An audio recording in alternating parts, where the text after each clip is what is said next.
Alright everyone, Nelly Joy back again with a continuation video of my Dead Space theory on the markers and the necromorphs. Now, as I discussed before, I will be going over certain topics in this video that I've seen written down in Dead Space Wiki, and other people have put their theories down on regarding certain aspects of the Dead Space universe. But before I go into that, I'd like to kind of recap what I went over in my last video regarding the marker and how it creates a necromorph and the kind of relationship to each other, and it will lead on to my kind of first point that I'm going to deal with. So, as we know, that the marker is a piece of technology, a very, very advanced piece of technology. It's built up of different mineral layers, and each of these mineral layers was created from a heuristic algorithm drawn from a person's mind. And each of these layers formed to create the marker, but each layer was formed in such a way that it gave each layer an informational quality, and every time the layer was built up it would create the marker. And this is very important again to how the marker kind of functions, because the marker receives a signal and it emits a signal, but the signal that it emits is not the same as the signal that is received. It's kind of the same way that the signal you see from your television, the picture is not the same as the signal that's sent from the CD to, say, your television or the AV receiver. The marker decodes the signal, then retransmits it, if you can kind of get that. And the signal that the marker emits is within the electromagnetic spectrum, and some of I would guess that some of the signals go beyond that as well, which is, it kind of deals with the dementia part of the signal. But again, one of the most important things that the signal does is that the marker signal works in conjunction with a recombinant virus, and it has to work in conjunction with this recombinant virus to create a necromorph. And this now leads me on to my first point of contention, and that is that the marker signal itself can change a biological organism, or it can reanimate a dead organism. To me, there's nowhere in the games that suggests this. It's not shown in any of the games. I don't even think it's shown in any of the expanded universe canon, which I kind of take as secondary to the games, but it's definitely not shown in any of the games. Every time a necromorph has been created, it has been infected with this recombinant virus, whether that be a slasher or a feeder, and the feeders are the kind of the most drawn out way of infection and transition to a necromorph that's been shown in any of the games. There's never been a point where the marker signal itself has turned a living organism or turned a dead organism. It has to work in combination with this recombinant virus. And the way what this recombinant virus does is it basically infects dead tissue. Now, in a living organism, as I've discussed before, living organisms ingest food. We eat food. The food is broken down into chemical compounds, and one of the main compound our cells use to produce energy is ATP. And ATP breaks down, and every time it breaks down, it releases it causes electron exchange, and this is basically how your cells gain their energy.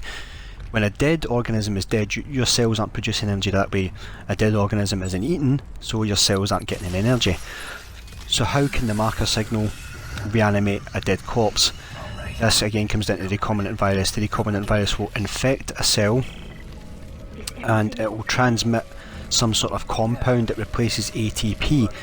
This compound will then, through electromagnetic induction, it will latch onto the energy released by a certain portion of the marker signal. Again, like I said, through electromagnetic induction, this radiation will be used to power the cell. It will basically kickstart the cell, and once this cell is kick-started, the virus can then cause mutation to the cell through genetic exchange, and it can also replicate itself, and the whole process can be started over and over again into different cells.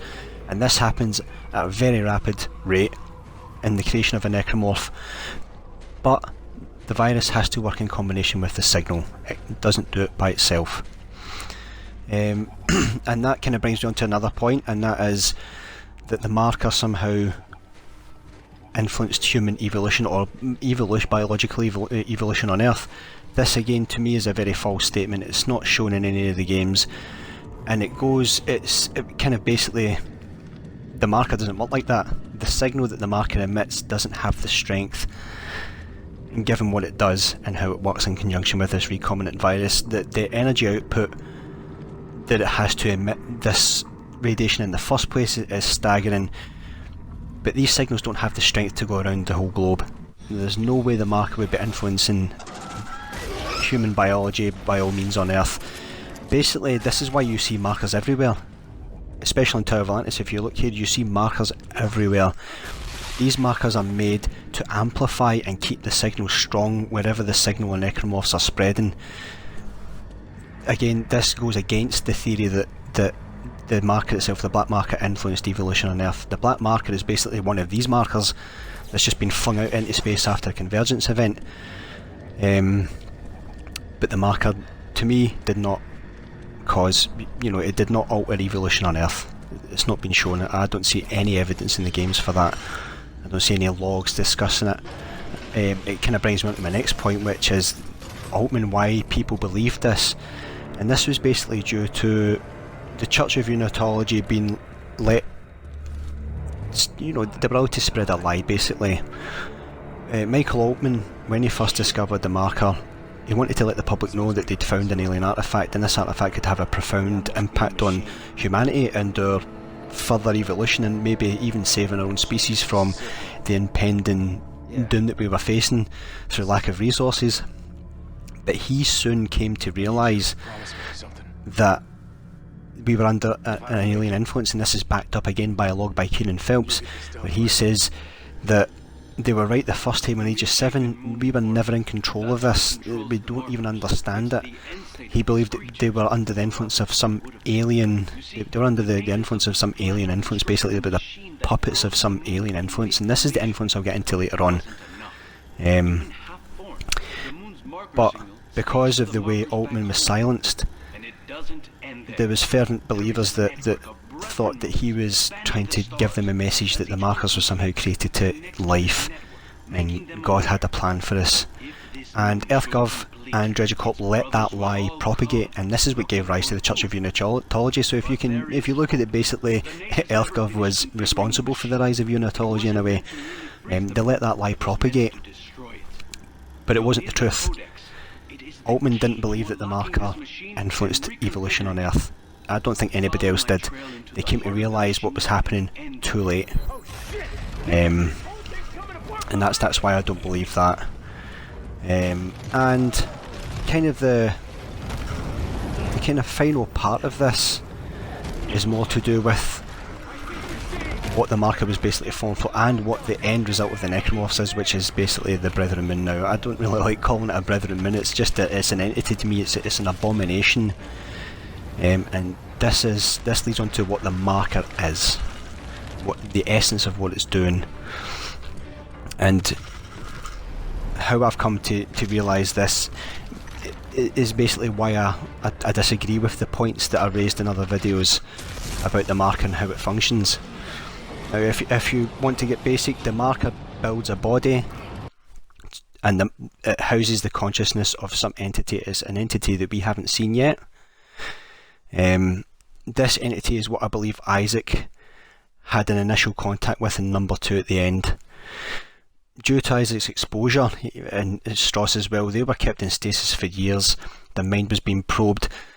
The electromagnetic signal that the marker imprinted on Isaac's brain and Strauss's brain through the shard had been able to spread to such an extent that both of them were kind of in contact with this hive mind. That this is really the hive mind.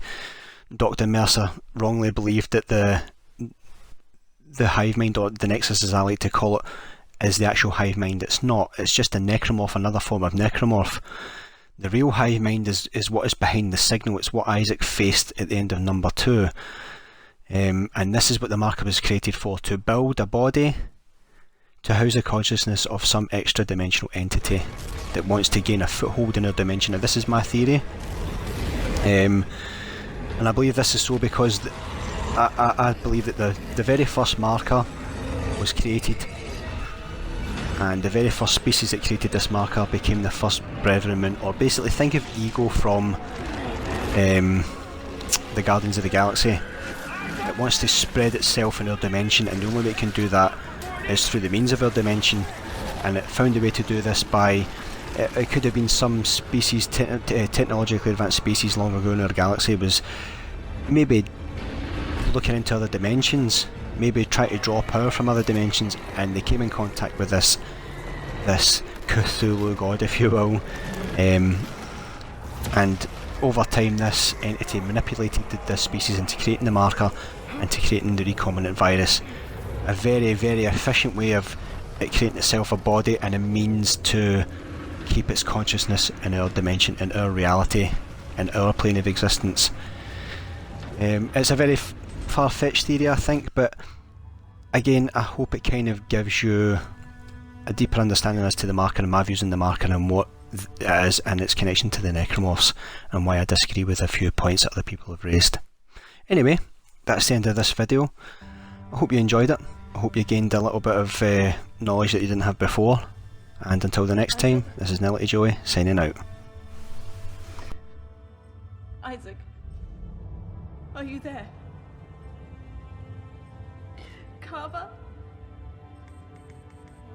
Isaac? You're gone, aren't you?